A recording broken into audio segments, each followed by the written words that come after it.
For thousands of years, scientists, philosophers, and commoners have theorized what could have been an ancient empire, a great utopia built on the sea. Originally, the lost city of Atlantis was described by the Greek philosopher Plato as a magnificent city built on the ocean. Plato described the ancient empire in his two dialogues called the Timaeus and the Critias. He said that the founders of Atlantis were half god and half human. They built a utopian civilization that became a great naval power. Atlantis was made up of concentric islands separated by wide moats. A moat is like a ditch filled with water. These wide moats were linked by a canal that penetrated to the center. Beyond the city was a fertile plain 530 kilometers long and 190 kilometers wide, surrounded by another canal used to collect water from the rivers and the streams of the mountains. Surrounding the plain to the north were the mountains. Lakes, rivers, and meadows dotted these tall mountains. The island provided all kinds of fruits, vegetables, and nuts. It had an abundance of animals, and for a long time the Atlanteans lived simple lives. But after some 1,000 years, the Atlanteans became advanced in technology and became corrupt. They started colonizing civilizations like Egypt in the Mediterranean Sea. They soon got into a war with Athens, an ancient superpower at the time. Plato said that Athens lost many battles, and because of it, the Atlanteans' change of ways, Poseidon, the Greek god of the sea, whom they worshipped, summoned the other gods. They decided to destroy Atlantis as a punishment, and one night, tragedy struck, and the great Atlantean empire was either swallowed by the sea or the gods sent earthquakes and fire to destroy it. Atlantis remains a mystery to this date. Many believe it doesn't exist and that Plato made it up. But many are also convinced that there was once such a great empire. There has been much evidence for lost cities and sunken civilizations, many also resembling the description of Atlantis, but none have enough evidence to prove the story. For a long time, Atlantis was believed to be mythical, but in 1882, Ignatius Donnelly, an American congressman, wrote a book called Atlantis, the Antediluvian World. Antediluvian means before the biblical Great Flood, which means he believed that Atlantis was destroyed at the time of the Great Flood. This novel changed many views and perspectives of people. Donnelly actually believed in the story of Atlantis and treated it as that fact. He did a lot of research in search of the lost city and tried to prove its existence. Donnelly took the story literally and wrote further on Atlantis' role in the world before its disappearance.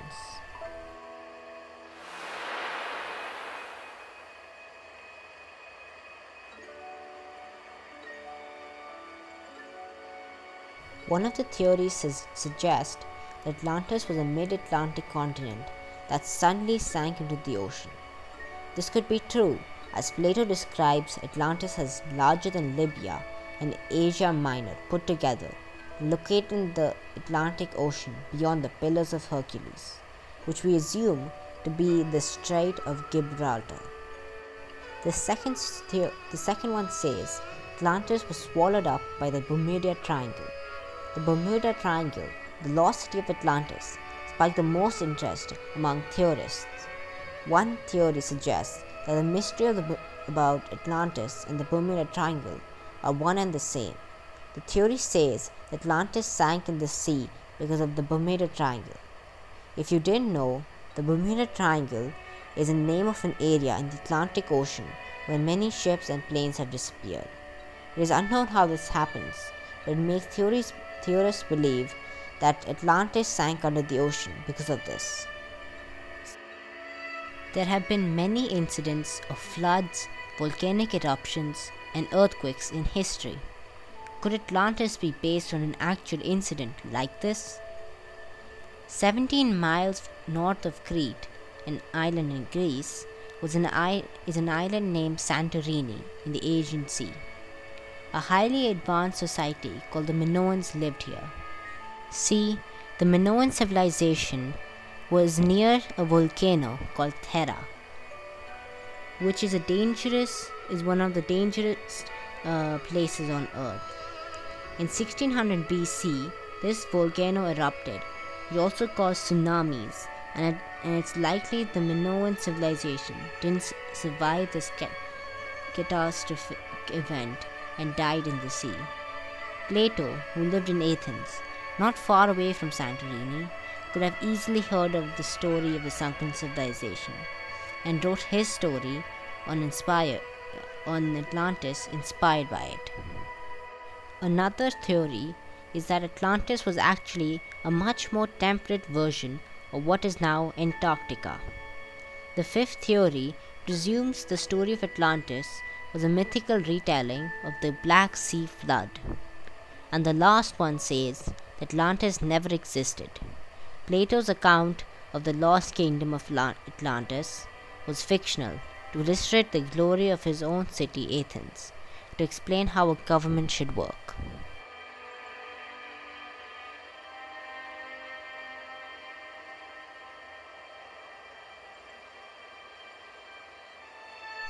I believe that evidence for this ancient civilization lies in the writings and scriptures of other civilizations.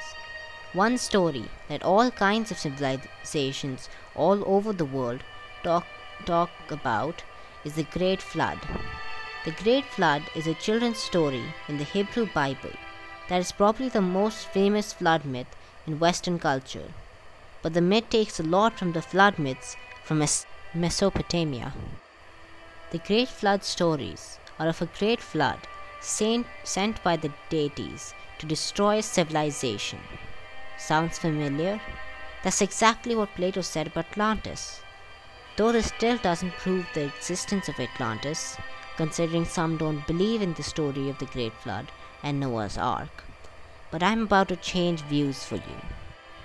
The Mesopotamian flood myth from the Epic of Gilgamesh says that the highest god, Enlil, decided to destroy human civilization because they were being too noisy. I know it sounds stupid, but then the god Ea, who had created the humans from clay and divine blood, note that this is also similar to Hindu myths, warns Utnapishtim about the flood and gives him instructions of building a boat and saving life. Sounds familiar? That's exactly what the Noah's Ark story is. And it is also similar to the Hindu myth of the Great Flood. In Hindu mythology, there is also a story of a great flood. In the texts of the Satapat, Brahman, and the Puranas, the god Vishnu warned the first man Manu of a great flood and told him to make a boat and save life. In this version, Vishnu comes in as an avatar of a Matsya, meaning fish, and takes life to safety. The Dravidian traditions speak of a sunken city known as Rutas, which was located near southeast of India. They claim to have come from there and settled in India. How is that all these different cultures from different parts of the world have the same exact story with slight differences? Like, not all flood stories are the same. The description of destruction of the world by water is a common theme in many religions and cultures. Most flood stories include an angry god or deity, a catastrophic water event that destroys the world but is only survived by a chosen few. I come back to my questions. How is that all these different cultures from different parts of the world have the same exact story with slight differences? Because it's true, or at least some of it is true. There is multiple evidence of a huge catastrophe that happened thousands of years ago, one of them being in Mesopotamia, where they told stories of the Great Flood.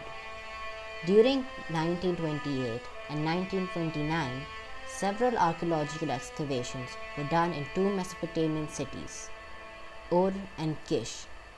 The archaeologists announced their discovery of flood deposits which they connected with the flood from the Hebrew scriptures.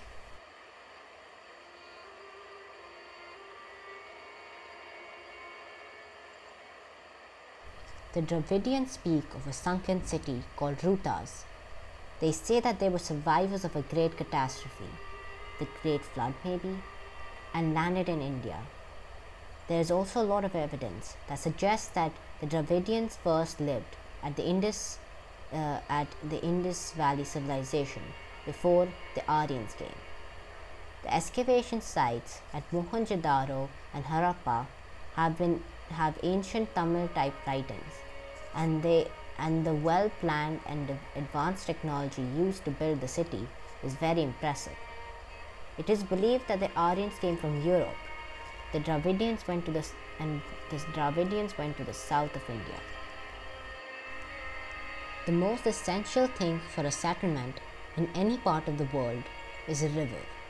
All civilizations start next to a river, whether it's the Nile or the Indus, etc. It is possible that the survivors of Rutas, or possibly Atlantis, landed in ancient India and began a settlement next to the Indus River. But in the end, these are all speculations, ideas and thoughts on the location and history of this sunken city. Maybe it isn't true after all. Maybe Atlantis is just a product of Plato's imagination. Maybe it's to show the glory of his own city, of Athens. Maybe it's a guide on how a government should be. Maybe it says to be just and not greedy. Or maybe it's based on a true story. After all, there are many great civilizations in the sea.